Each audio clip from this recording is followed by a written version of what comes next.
Welcome back to the summit. I'm Sharon Salzberg, and I'm so glad to be here with Dr. Gabor Mate, who will explore today's theme of contraction with me and movement into expansion and freedom. Much of his work is centered upon this theme, and he spent his career helping his patients become unstuck from these places of contraction and move into greater connection and wholeness. Gabor is a retired physician who, after 20 years of family practice and palliative care experience, worked for over a decade in Vancouver's downtown east side with patients challenged by drug addiction and mental illness. The best-selling author of 5 books, published in 30 languages, including the award-winning In the Realm of Hungry Ghosts, Close Encounters with Addiction, Gabor is an internationally renowned speaker, highly sought after for his expertise on addiction, trauma, childhood development, and the relationship of stress and illness. For his groundbreaking medical work and writing, he's been awarded the Order of Canada, his country's highest civilian distinction, and the Civic Merit Award from his hometown, Vancouver. His 5th book, The Myth of Normal, Trauma, Illness, and Healing in a Toxic Culture, was released on September 13th, 2022. Welcome. It's really great to be able to speak with you again. And really, I have been so happy just feeling the growing extent of the impact of your work and people listening in a different way, because we certainly seem to live in toxic cultures, many of us. And here we are, moving toward healing. So I'm curious if you could say what led you to medicine, and especially that kind of holistic approach. Well, first of all, thanks for asking, and certainly the theme of your new book, which is the movement from contraction to expansion, from narrowness to spaciousness, is a much deeper theme in medicine than most people realize. Because what I found is that most chronic illnesses of mind and body really has to do with the contraction, both on the psychological and the physiological levels. And as to what led me to that work, well, I think as you probably know this from your own life, our motives are always mixed, and they're always a mixture of our conscious intentions and then our hidden drives. So I'd have to say on the conscious level, my decision to go into medicine was a desire to do interesting work, a desire to help humanity, to help heal humanity, a desire to find a meaningful existence, also a desire for financial security and social status. On the unconscious level, I think there were 2 other factors. One is that my grandfather, who was died in Auschwitz, happened to have been a physician and a writer. And what a surprise, I became a physician and a writer. And I think to some extent I was probably trying to fill the hole in my mother's heart left by the death of her beloved father. And there was another dynamic as well, which is based on my own infant trauma, my belief, my core belief, my hidden belief that I wasn't worthwhile, wasn't acceptable, wasn't important. Well, if you're not worthwhile, not important, not wanted, go to medical school. They're going to want you all the time. And you get a chance you're going to get a chance to prove every day just how important you are. So I really do think it was a mixture of those factors. And the positive ones, the ones just desire to serve and to do meaningful work, are not obviated by the unconscious ones, but to the extent that the unconscious ones were driving me, they were actually interfering with the best embodiment of the positive motivations. So it's always an interesting mixture of the dark and the light, isn't it? I think it really is. And it's interesting too, I think, to watch one's motive change. Yeah. And deepen. I think for myself, I became interested in meditation purely for personal reasons about my own personal suffering. And I could have been in any number of rituals, countless rituals, Yeah. talking about the suffering of others and working with others. And it's like, I didn't care, I really couldn't until I grew, to a certain extent. And then suddenly it was so achingly obvious to me that coming to terms with my own pain meant finding other people, Yeah. other beings, because we find one another in those spaces. Which leads me to ask a question about the title of your book, because it's called Real Life.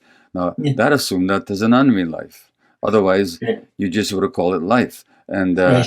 which is what Keith Richards called his autobiography, by the way. It's called Life.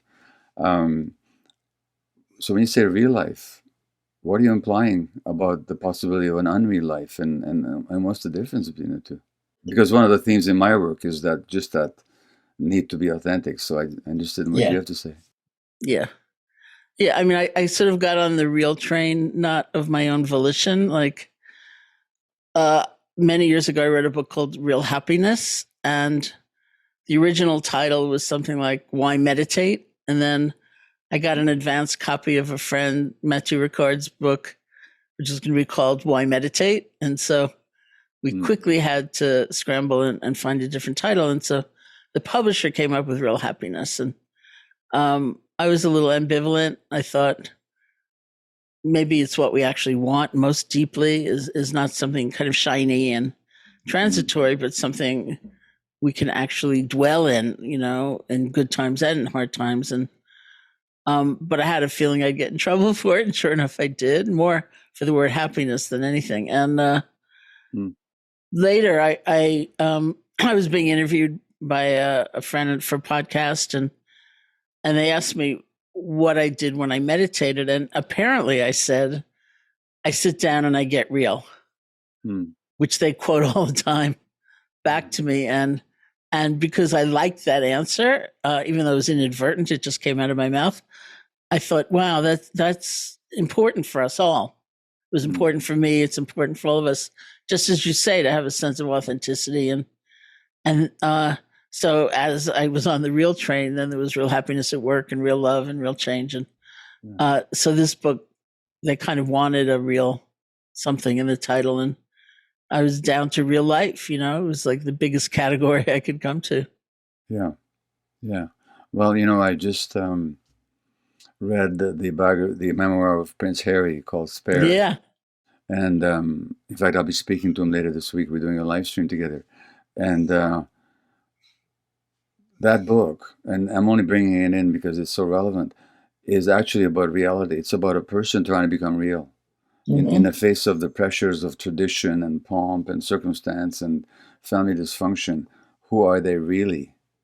And I just think that's so universal. And I think that's our struggle, is to who are we really? A friend of mine leads something called an enlightenment intensive. And the question that people pose to each other that ultimately sometimes just breaks open the doors of perception is, tell me who you are. And the fact is, most of us haven't got a clue who we are. So I think that's what you're getting at with real life. Isn't it interesting how we can be decades in this world without being actually real? Yeah. But don't you think something in us, I agree completely, we may not have any sense of who we are really, but I think we kind of know somewhat that it's not the artifice and it's not the presentation. And Yeah. when somebody seems to recognize something deeper in us, we respond to that, because we're seen in a different way. Well, yes. And if only our parents could have done that for us when we were kids, we wouldn't have all this hassle to go through, all these decades of trying to become real. But unfortunately, when people don't see us for real, we don't see ourselves either. Yeah. So we need a mirror. And I think the best work that you and I both do is when we can hold up a mirror to somebody and say, Yeah. here, Yeah. here's you, who you really are. You're not all this other stuff. Here's who you are, you know? And that's what real life is. But it's just so hard to get there.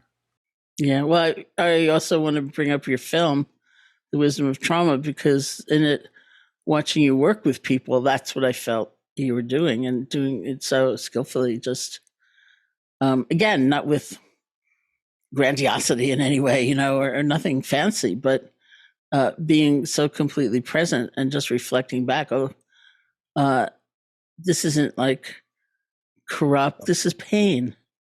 Let me ask you this. Yes, it's remarkable how present I can be with people in front of 1,000 people. I can be so present with one person that they open right up. I can do that. Yeah. I don't know. Actually, I'm not doing it. it's happening, Hmm. but I'm not doing it.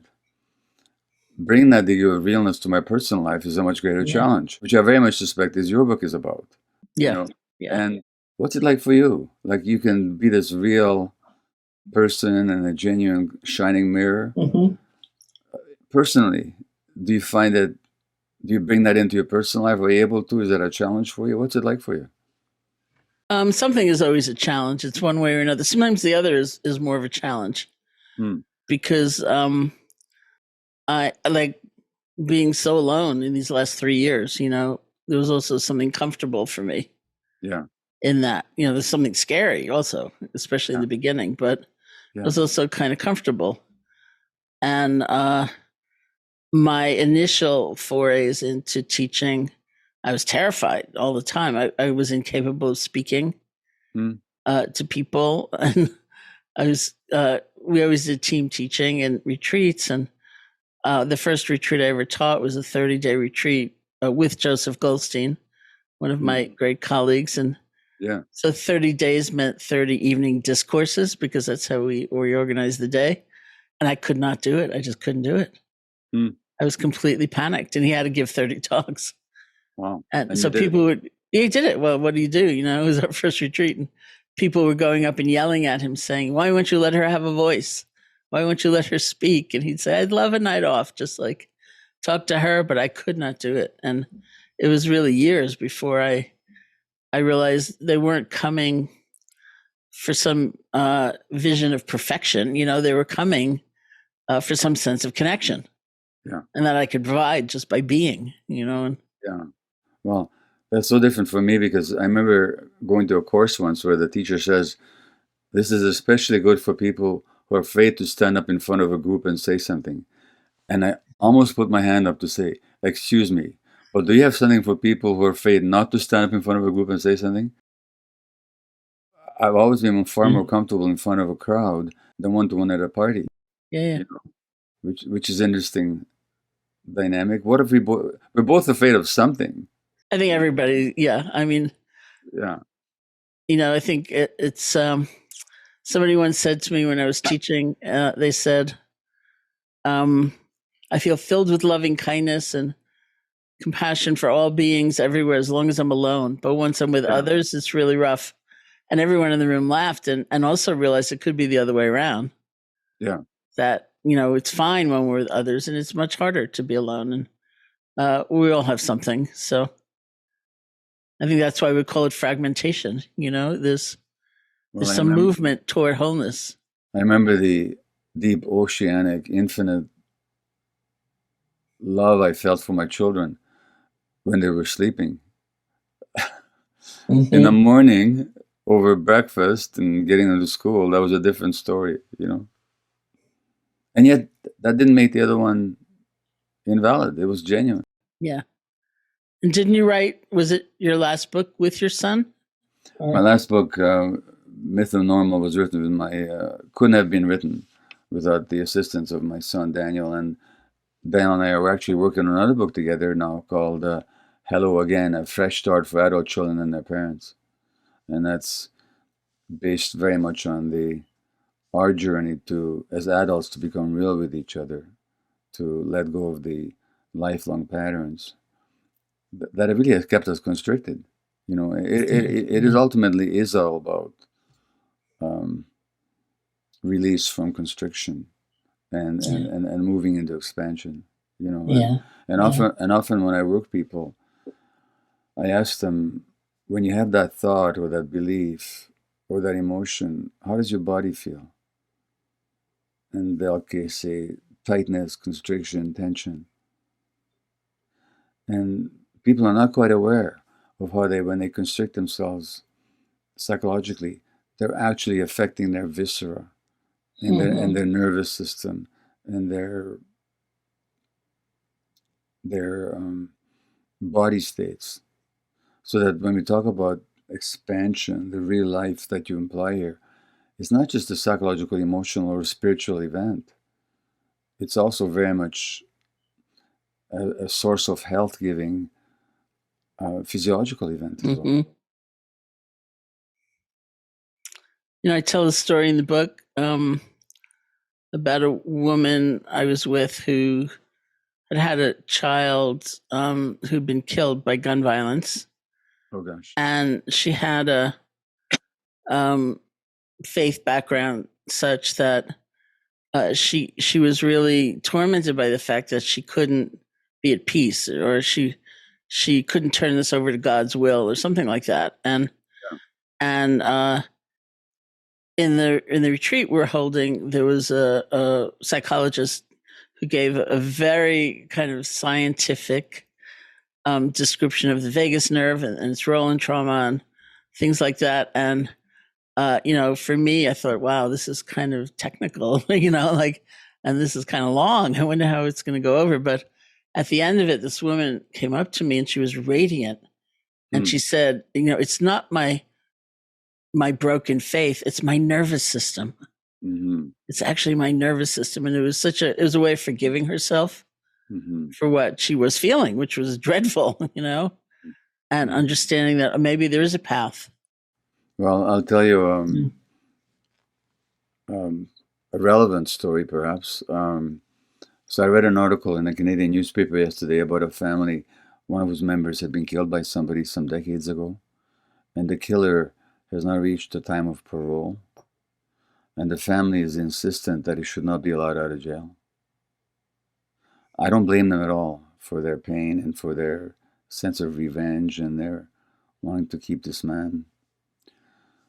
I understand it, but I think they're creating suffering for themselves unwittingly as a result. And I can tell you two stories. One is of a woman I met in Texas who started a program for troubled youth. And how she launched on that program is that her son, who was a 19-year-old young black man delivering pizzas for a living to save money to go to college, was confronted by two young black teenagers, aged 14 and 15, who robbed him of his pizza and killed him. And she was filled with revengeful thoughts. And she went to the trial. And then she saw how these two had been just abused and traumatized all their lives. And she befriended them. And it totally changed her life. And she expanded. She became a much happier person. Um, on the converse side of it, I have a video on my computer from a black man at a Texas death row institution who, when he was 18, he killed somebody in a drug related heist. And then, and of course, all the markers of trauma in his childhood, and the courts, of course, never take that into consideration. You're a monster, you're going to die. Now, 22 years later, he's been filing one appeal after another, living in a cage on death row, seeing his friends go to their deaths regularly, and he's one of the happiest people I've met. You know what? He began to meditate. He began to deal with his trauma. He found out something about my work on trauma and addiction and began to understand his addiction. He took responsibility for what he did. He really experienced remorse. Now he's teaching kids online about how to relate to life, and he's an artist. He's having he can't attend it, but next week in LA, there's going to be a show of his art. Mm.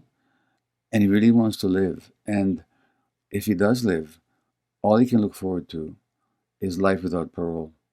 Mm-hmm. But he is in love with life, and he's totally relaxed and open hearted, and he's one of the sweetest people you'll ever meet. And he's on death row. And that's Yeah. what and meditation was a big part of his transformation. And that's what's possible for people. That's the kind of expansion. And even in the confines of a prison, Yeah. that's the kind of expansion that's available for people. If only but we knew it, you know? Yeah, Mind it's you, true. It's, I it's say all this and I don't meditate. So well, you meditate in your own way, I would say. uh, It's true. you and I have talked about this before. I just have this resistance to spending a second alone with my own mind.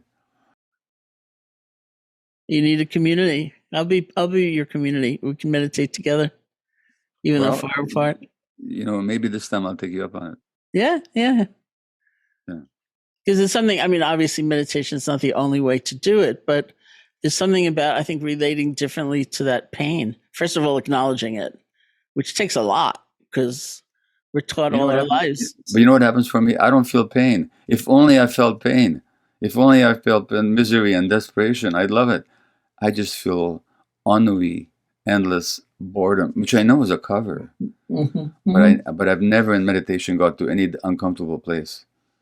Right, but one would assume he did, that person Yeah, he with did. all the grief and the remorse and He the did. guilt and and all of that and sort of somehow being able to hold that and not Yeah. just fall into the stigmatization and it's such a fine line. Like in Buddhist psychology, they say it differently than I think in Western psychology. In Buddhist psychology, they talk about the difference between remorse and guilt.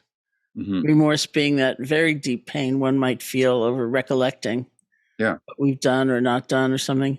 Whereas guilt is more lacerating self hatred, where we just go over and over and over and over. Oh, yeah. Guilt is about the actual self rather than what I've done, and Yeah, yeah. it's very interesting when I talk to people about guilt. Let's say this happened recently. I was giving a webinar. No, I was giving a public talk, and man stood up and said, how do I not feel guilt about the way I passed my trauma on to my kids?" Which, incidentally, we all do until we figure it out.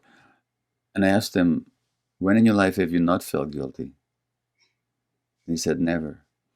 In other words, the guilt predated anything he ever did. And the guilt actually began, when you analyze it, because his parents were not happy and he thought that was his fault when he was 2 years old. You know, so at that point, you decide, I'm just not worthy. And then you do anything wrong, that feeds that sense of unworthiness. But what you did wrong didn't cause the unworthiness. The unworthiness came first. Otherwise, it would just be healthy remorse. I promised Sharon I would show up at 2 p.m. Pacific time for this conversation, and instead, I went watch television instead, and I should have some remorse about that, but I shouldn't conclude that therefore I'm unworthy as a human being. Hmm. Yeah, no, definitely. It's like uh, I was last in a room with people teaching a long time ago. And one of the places was California in March, early March or maybe late February of 2020. And someone in the room said, the brain filled with shame cannot learn. Yeah, And we're taught and maybe believe very thoroughly it's a wholesome state, it's important, it's yeah. like having a conscience, but really it's devastating. When you talked before about the vagus nerve, and actually what happens is that in a state of shame, we go into a state of total neurological shutdown. And that's not a state that the brain can learn in. For the brain to learn, it has to be in what Stephen Porges, psychologist, calls the social engagement mode, which is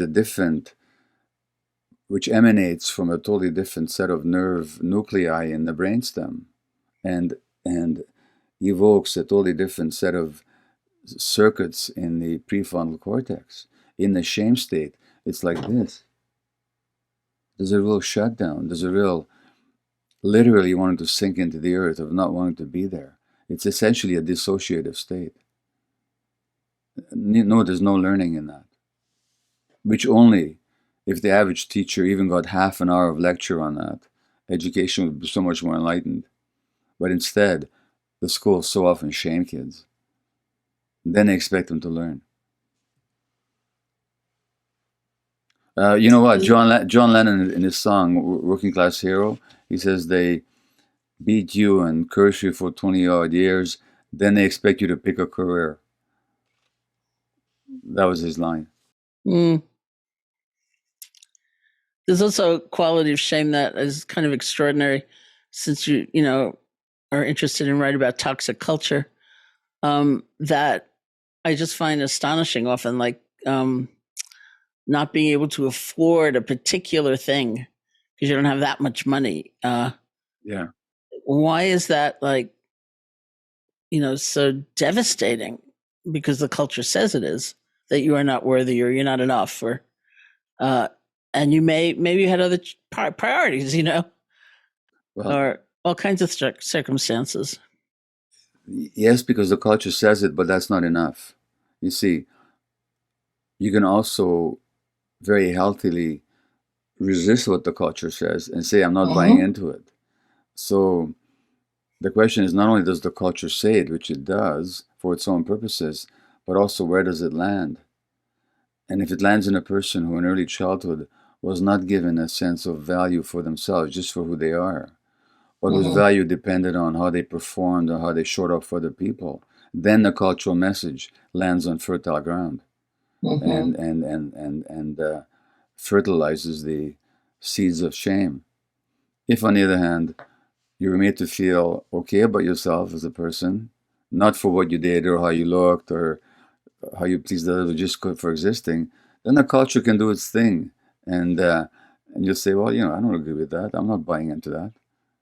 And actually, so many people, I think, as maybe you have found as well, their healing is exactly consists of letting go of these cultural expectations and really finding who they really are, expanding into themselves.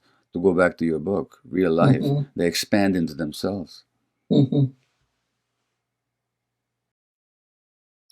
I wonder if there was a moment in time where you had a sense of um, a different glimpse of what our deepest nature might be like. Because I would ordinarily myself say, when I was in college, when I did this Asian philosophy course and I heard about the Buddha's teaching, and suddenly there was this breathtaking sense of inclusivity and that life could be bigger, could be Mm. different. But honestly, looking back, I think there's something in me that always knew that.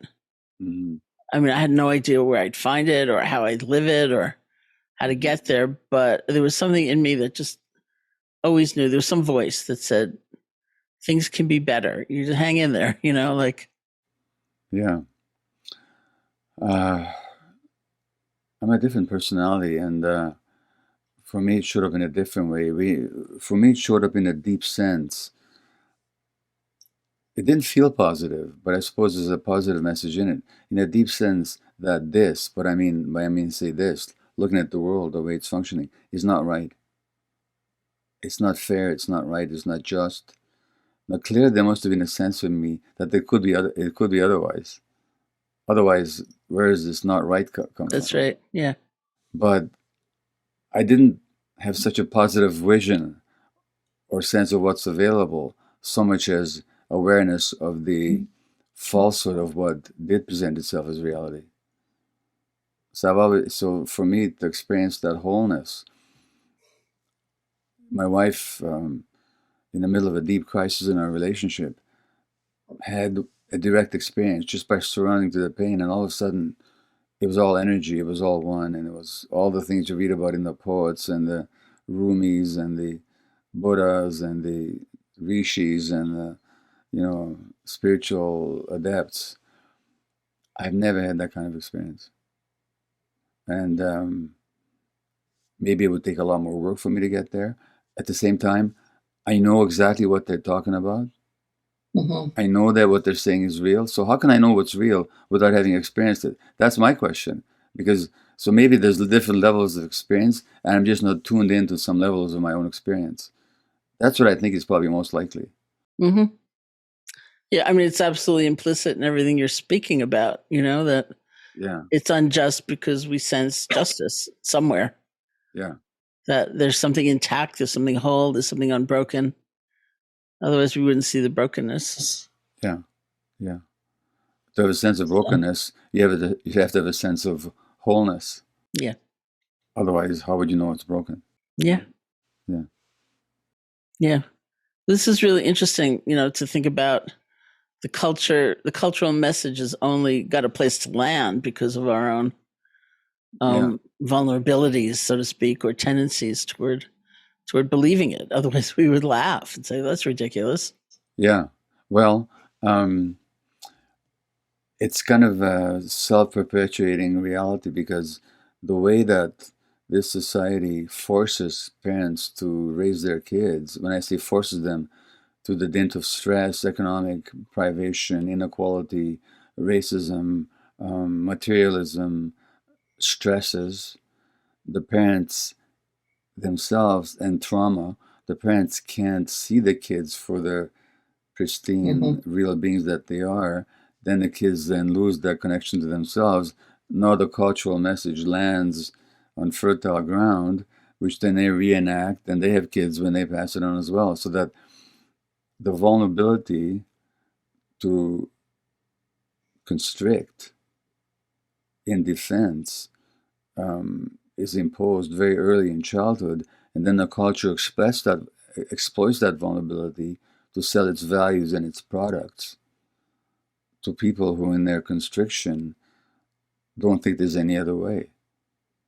And it usually takes some bit of suffering for people to come to the point, well, this is not right. You know, it's like you have to be in slavery in Egypt, to go back to the Exodus analogy. Mm-hmm. And you have to really suffer and realize there's such a thing as freedom. And even then, if you follow the Exodus story, how, as we were saying before, I think we began to talk, that the very word Egypt, Hebrew Mitzrayim, means a narrow place. So whether or not historically the Exodus happened, I personally don't believe it did. But whether it did or not, the real significance is in that expansion into spaciousness. And to what degree the Israelites resisted that even after their liberation. They kept wanting to go back to the flesh pots of Egypt, into slavery. So they wanted to go back into the constricted place. The freedom of expansion scared the hell out of them. Because it brought so much responsibility.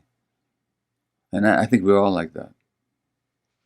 Yeah, I mean, I think we are. I was about to ask you something like that, or just comment on. You know, I hear from so many people like, I don't know if I want to, you know, open my heart or do that. It will leave me too exposed. It will leave me to feeling responsible for making it all okay for other people, something like that, which of course doesn't have to happen, but it is that image that we hold. Well, I would say to people, who's the I that doesn't know? You know, who's the I that has the doubts? And who's the I that's conflicted about it? I mean, that kind of, I think, contemplative self-examination is pure gold. I think that's, if somebody says that, I think, congratulations. I think that's a wonderful place to be. You're like the Hebrew children standing on the shores of the Nile, afraid to cross it, you know, because you're afraid that the waters will swallow you up. So if somebody has a group, say, of a retreat with you, or somebody in your kind of lineage, and does compassionate inquiry, which maybe you could describe a little bit more deeply for us, is the idea that you then have a training so you can do that with yourself, or is this always going to be like a communal experience? Well, so it can take different forms. So compassionate inquiry itself is, in its most formalized manifestation, is a year-long, deep, immersive, interactive, participatory program for therapists and others working with people. And it's not for the faint-hearted. You know, it's a year-long program. We've had about, by now, over 3,000 people in 80 countries studying it in the last 3 years. It also exists as a short course for people to do it themselves. That's not participatory. It's much shorter and less expensive, and it's for lay people or anybody who wants it. But ultimately, the intention of both the therapeutic program and the short course is to help people be able to be present compassionately for themselves. Because people have such a hard time doing that. You know, they'll look at their trauma and then they'll say, well, other people have it so much worse. If I came to them with my problem, I asked them, would you say to me, oh, Gabor, other people have it so much worse? No, they would never say that to me. Well, why are you saying it to yourself? You know, not you shouldn't say it to yourself, but really ask yourself, why are you saying it to yourself? So it's really fundamentally about being able to, and and some of it is outlined in the myth of normal. It's really about being able to bring compassionate inquiry to one's own issues and to the issues of the world in general. It's not like, why are people doing this? But, why are people doing this? What's driving this whole thing? So, when we ask the question compassionately, there's safety and the social engagement system open up. When we ask it of ourselves or others in an accusatory fashion, why are you doing this? Or why am I doing this? What you get is a defensive shutdown, and no answers will emerge.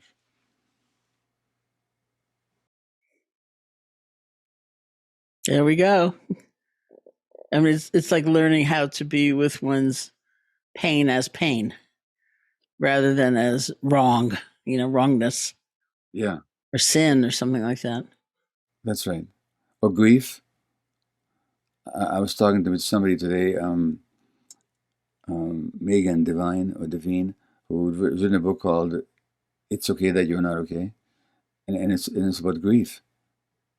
And our society is so anti-grief, and yet grief is something that's wired into human beings. It's part of our neurological and instinctual programming, because in life there's, I mean, the Buddha said it, life brings suffering, life brings loss. The people that you love will die or move away or maybe won't want to talk to you, or your dog will die, or something.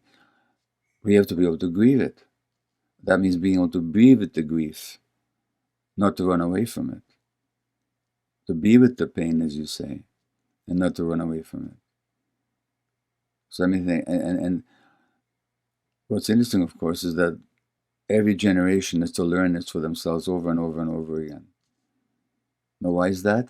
Because the previous generations didn't teach it to the young.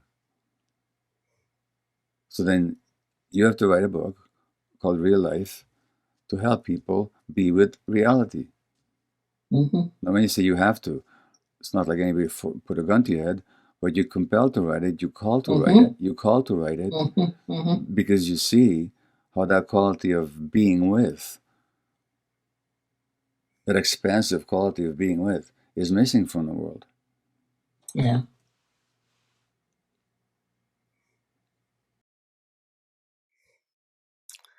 Here we are. It's the first time I heard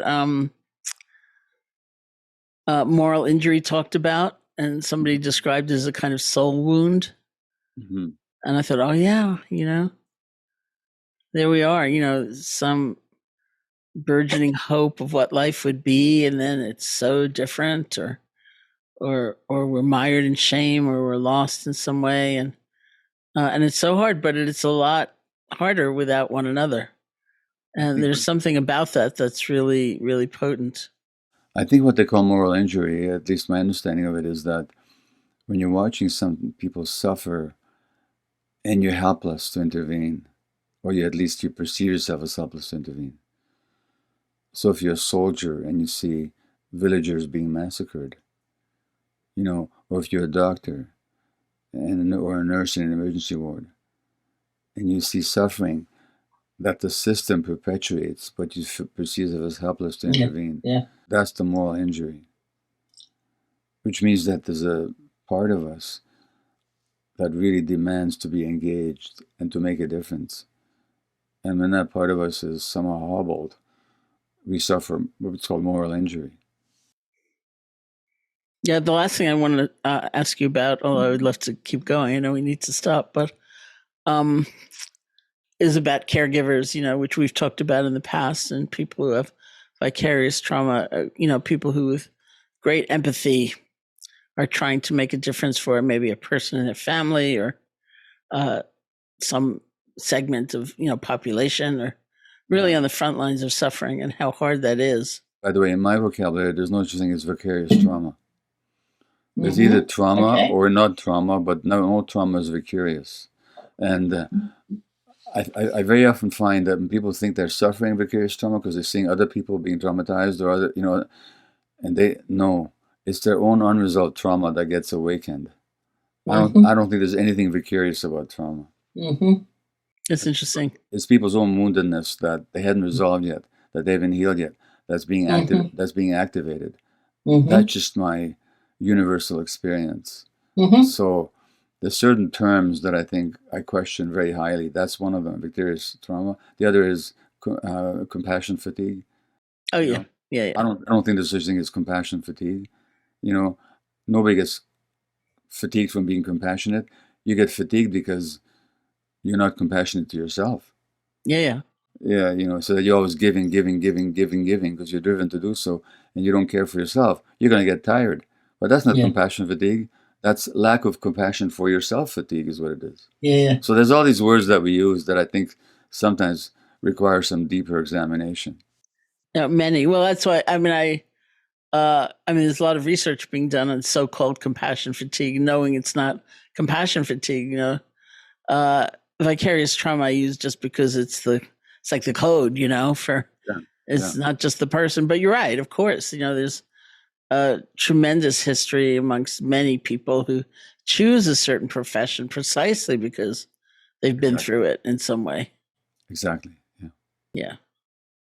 Yeah, and the moral injury is of course fundamentally, as you say, that sense of helplessness, and it's the conflict. It's like I first heard about it from a hospice nurse, yeah, for example, who would say maybe the patient's ready to go, ready to let go, and the medical profession is ready to have them go, and the family cannot let them go, yeah, and so you're in this role yeah, of tremendous conflict. yeah. I've been in that situation in palliative care, and Mm-hmm. I had a patient once who we kept alive through IVs, but she was tired of it. And I talked with her, and she's been one of those people all her life that always pleased others. I mean, these are the people who end up, by the way, in palliative care very often. That's a whole other conversation. But I was talking with her, um, and I said, "What do you really want?" And she said, "My daughters can't stand the idea of me going." And I said, "I'm not asking you what your daughters want. I'm asking what you want." And she said, "Okay, I want to go. I want you to take out my IVs." The daughters hated me for years afterwards because I followed the mother because she died 2 days Mm-hmm. earlier. She died 2 days earlier Mm-hmm. than she might have otherwise because I removed the IV because she wanted me to, Yeah. And there was a very interesting dynamic. Well, I'm feeling it. Well, I want to thank you for your tremendous work, and it's making a difference. I can see that in the world, and may it ripple out. And Thank you, and thank you for yours because although it's true that I don't meditate with any regularity, I do have your book, Real Happiness, on my shelf here, and it's an inspiration because I know what's in it because I've read it. Yeah. It's making a difference for me, and as much as I sort of jovially dismiss my meditative capacities, without my awareness of meditation and contemplation, I would not be where I am in terms of the work that I do. I wouldn't be. Yeah. Okay, we'll have to arrange a date to sit together sometime. But let's do that sometime. We'll do it. Okay. Yeah, thank you so much. It's been it's very gracious of you and kind of you to do this, and if you say so. To me, it's just a pleasure. But thank you. Yeah, well, I enjoyed it. It's great. It's always great to be with you. So thank you very much. Thank you.